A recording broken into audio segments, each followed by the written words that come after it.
Back to our top story tonight. Local reaction is rolling in after former President Donald Trump was found guilty on 34 felony counts of falsifying business records. The state's Republican Party Chair Jim Walsh joining us to talk about the impact here in Washington State. We so appreciate you coming in. Thank you so much. This is such a historic day. It's unprecedented. I'm curious your reaction to this. Well, I mean, it's not a great day for America. It's not a great day for New York. And it's not a great day for Washington. It is historic. You're right about that. We've had concerns about this case for a long time. We need to be careful as a country and as a society. We need to be careful about the weaponization of our judicial system.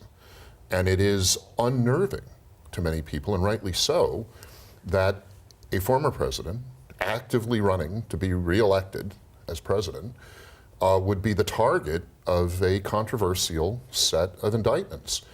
And that's one issue. And then the other issue that really strikes a lot of us on the middle or right of the political spectrum is how this case went down. The trial judge's instruction to the jury was extremely controversial. And similar types of jury instructions have been the basis of convictions, other cases being overturned pretty consistently. He has the right to appeal, which is part of the system, right? Baked into it, yes. And so those appeals are definitely coming. Absolutely. And so the ship should right itself, should it not, with the way our justice system works? I believe it will. Yeah, I mean, this is a step in the process. Not a good one for Donald Trump, to be sure, but I think the appeal will be quickly filed, and I suspect it will get traction. I suspect it will be successful because of the instruction particularly. But in the meantime, you've got people here as we inch toward the primaries, and I guess a couple questions. How do you think this will play into maybe turnout, and specifically when you're talking about the governor's race, when you've got a Semi Bird is backed by the Republican Party, but you've got a much more well-known candidate, Dave Reichert, who does not support Trump. Is anybody going to jump ship for him from that Bird camp, do you think? Well, these are fluid things. I mean, there are a lot of dynamics there. I asked a lot there. I apologize. That is possible, yes. Of course, we handle our presidential primary in Washington separate of all the other primaries, and we already did our presidential primary. So the immediate impact of this will not be directly on a presidential primary result. That's already been done. Will it have some sort of halo effect on the rest of the races in their primary coming up in August? Maybe. But we're still in May here. August is still a ways off. And in political time, it's a long way off. And there is a lot that can happen between now and August when we have our state primary. I think the governor's race, and currently there are 4 major players in it and some others, has a dynamic of its own. And I think it will take on its own markings, its own shifts and turns a lot between now and August.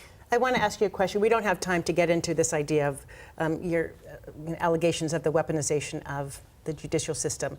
Do you think that the president is above the law? Do you think he didn't break any laws? Oh, goodness, no. No one is above the law. Do you think he broke any laws and should not have been tried for anything? Do you agree with what he said today, that I did everything right, I did nothing wrong, this is all a disgrace? There is a lot of controversy around how these... That's a yes or no question, however. I wasn't there. I can't speak directly to whether he broke any law in this whole process.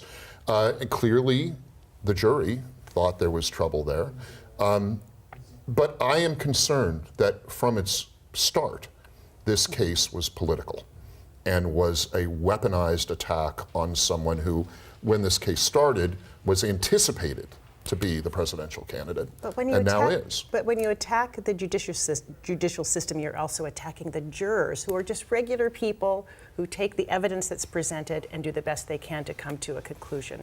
So are you saying that they also are part of the weaponization? No, not at all. And I'm not attacking the judicial system. I am raising questions about a couple of prosecutors and one judge. And you're not the trust only one who judicial has system. done that. I by trust any the means. judicial system. By any I mean, means. and I believe the truth will out, and that this is the first step in what will be a long and complicated process. Yeah, that is for sure. I mean, this is just the beginning of it. And how so. will it impact voters across the nation and here in Washington really remains to be seen. Trump has always been a lightning rod. The people who love him love him. The people who really don't love him really don't love him. And I think this will only make that more true. And it may end up actually turning up voter turnout, which this isn't how I'd like to get there, but that would be a healthy thing. Higher voter turnout is a good thing. I wish we had other ways to get there, but if that's a result of this, that'll be a silver lining. Well, as he did say today, which is very, very true, voters will decide on November 5th. That's a fact. That's a fact. Thank you so much. We Thanks, appreciate Jim. your time. We hope to have you back many, many more times. It's as going to we be a lead into busy year, November. this 2024. And we need much more time to have a longer conversation.